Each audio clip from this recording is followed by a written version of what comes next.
From overcoming adversity to dedicating her life to service, Emma Jean Jacobs Brown's journey is a testament to resilience, a story of triumph, determination, and an unyielding spirit that refuses to be broken. As a member of the 6/888 Central Postal Directory Battalion during World War II, Brown played a pivotal role in a historic mission, while also confronting the harsh realities of war, racism, and gender discrimination. Her story reflects the broader experiences of African American women in the military during a time when their contributions were often overlooked, and it also showcases their strength and determination to make a difference. Emma Brown's military journey began in Arkansas, where she graduated from Hot Springs High School in 1943. At the age of 18, she enlisted in the Women's Army Auxiliary Corps, driven by a desire to advance her career and explore the world. For many young women in the early 1940s, joining the military offered opportunities that were otherwise unavailable to them. The war had created a labor shortage, and women were being encouraged to contribute to the war effort in various capacities. Brown, eager for both education and the chance to travel, saw enlistment in the WAAC as a way to secure her future. The minimum age for enlisting in the WAAC was 21, but Brown was determined to join, despite being only 18. She convinced both her mother and the doctor who had attended her birth to sign an affidavit claiming that she was 21. This act of defiance set the tone for much of her military experience, one where she consistently overcame obstacles to fulfill her mission.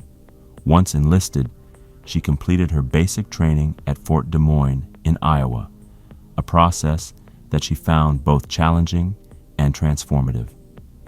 The rigorous training included physical exercises, lessons in military protocol, and the hard work of making up beds and maintaining discipline. Although the experience was tough, Brown saw it as a valuable learning opportunity that prepared her for the challenges ahead. Following her basic training, Brown was assigned to a medical facility in Camp Atterbury, Indiana, where she worked as a records clerk. Her role was crucial as she managed the medical records of injured soldiers and prisoners of war. This exposure to the horrors of war, particularly the wounded veterans returning from overseas, deeply impacted her. She witnessed firsthand the brutality of war, particularly the returning soldiers from battles such as Bataan and Corregidor. Brown reflected on her time working in the hospital with a sense of sorrow and confusion, questioning man's inhumanity to man. Yet despite the overwhelming suffering she saw, Brown maintained her optimism and sense of humor. In 1944, Brown was sent to serve with the 6/888 Central Postal Directory Battalion, a unit that would become famous for its mission to sort and deliver mail to soldiers in Europe. While many think of the 6/888 as a volunteer battalion, Brown's experience was different. She recalls that the members of the battalion were told it was voluntary service, but in reality, they had little choice in the matter. The 6/888 was tasked with sorting through piles of mail that had accumulated for months, sometimes years, as a result of the chaos of war. This job required precision and efficiency, as the soldiers worked long hours to track down the addresses of soldiers scattered throughout Europe. It was a challenging and exhausting job, but it was essential to maintaining morale among the troops.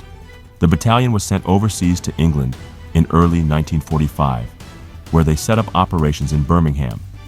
Here, the battalion faced the constant threat of German air raids. Despite the danger, Brown chose to stay in her quarters during some of these air raids, reasoning that if it was her time to die, then so be it. This attitude speaks to her resilience and determination to carry on with her duties, regardless of the circumstances. In May 1945, after the end of the war in Europe, the 6/888 was sent to Rouen, France. The conditions in France were grim, with destroyed buildings, burning tanks, and the lingering effects of the war. Despite these challenges, the soldiers of the 688 continued their work, and Brown was called upon to assist with medical tasks due to her previous training. The images of the wounded soldiers and the devastation of war haunted her, but she continued to serve with a sense of duty and compassion. She later reflected on how the experience of seeing so much human suffering stayed with her for the rest of her life. Later, in 1945, the battalion moved to Paris. The city offered opportunities for sightseeing and relaxation, and Brown made the most of her time there. She visited historical sites such as Versailles and Notre Dame, and also took part in sports competitions against other military units. It was a welcome reprieve from the horrors of the previous months and a chance to experience the culture and history that had long fascinated her. Brown's love for history would later lead her to pursue a degree in the subject after the war. Following her discharge from the military, Brown returned to Arkansas and took advantage of the WWII bill to pursue a college education at the University of Arkansas at Pine Bluff. The WWII bill, which was designed to provide veterans with financial support for education and training, allowed many soldiers like Brown to complete their studies and transition to civilian life.